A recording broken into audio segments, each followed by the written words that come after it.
So for the past month, we've been studying about a really important subject, which is financial literacy and budgeting or even investing.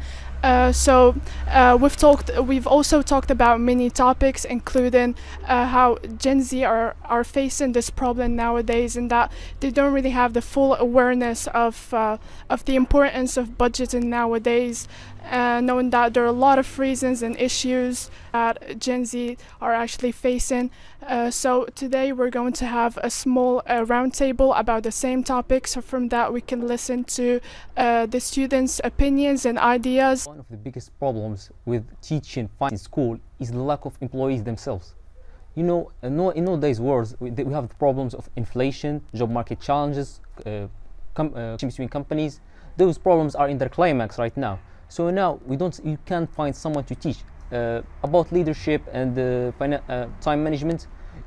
A teacher can teach them. Anyone can teach them. They're easily accessible. Unlike financial management, you look for example for the app. The problem with the app is that you don't have same problem. You don't have to teach. And another thing is that information should be implemented in the real world.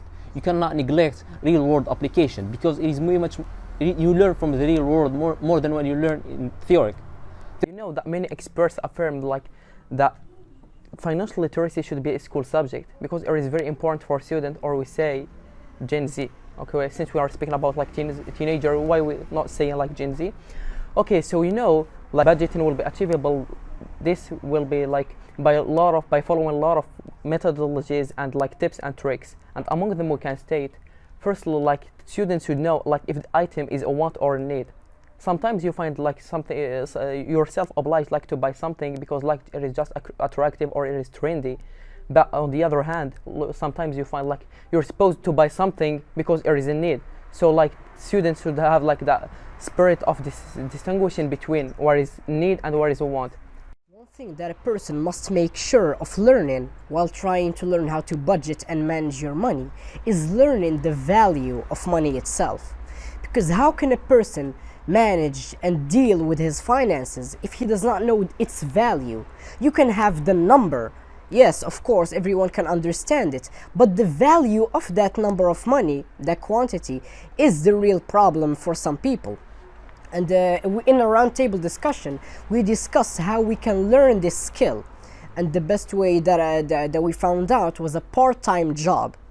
And we discussed how to do a part-time job correctly and how much you should put effort into it, and gave some examples. And here's the thing, even though it is difficult to learn the value of money, but it is something that must be done if you want to progress with your budgeting. Individuals are having problems in knowing or having awareness about financial literacy or budget management. Well, there are a couple of solutions to that, and there are many ideas that in our classes and our projects that we discussed, and one of them is creating an app that is only for Gen Z individuals to learn more about financial literacy in a fun way and more of an enjoyable way. And it has a lot of courses that are taught by teachers who know how to teach in the right way for Gen Z individuals to understand much easier the complex words in finance or in budget management. And it's very important to actually know how to deliver to them the information. It can be through games, through activities, through TikTok compilations, through videos that have Fin influencers. So I think the promoting budget management classes in schools is not really a good idea, because imagine entering the class and telling students that today you have budget management class, knowing that those students doesn't even know how to manage their time, doesn't even know how to be responsible, doesn't even know how to be a leader. So that's not a good idea to promote budget management in classes.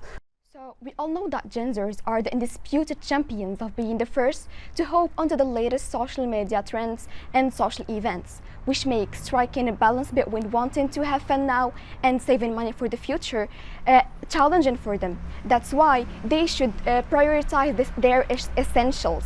which means they should start by covering their needs and their basic necessities, and it's wise to keep apart an amount of money in case of any emergency, and then they can enjoy their life, have fun, and do whatever they want with the rest of their budget.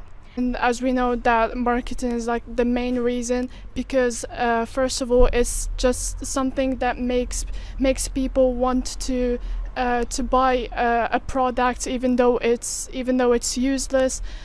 So social media really makes marketing easy, and it's like facilitating the fact that people are going to spread their product everywhere.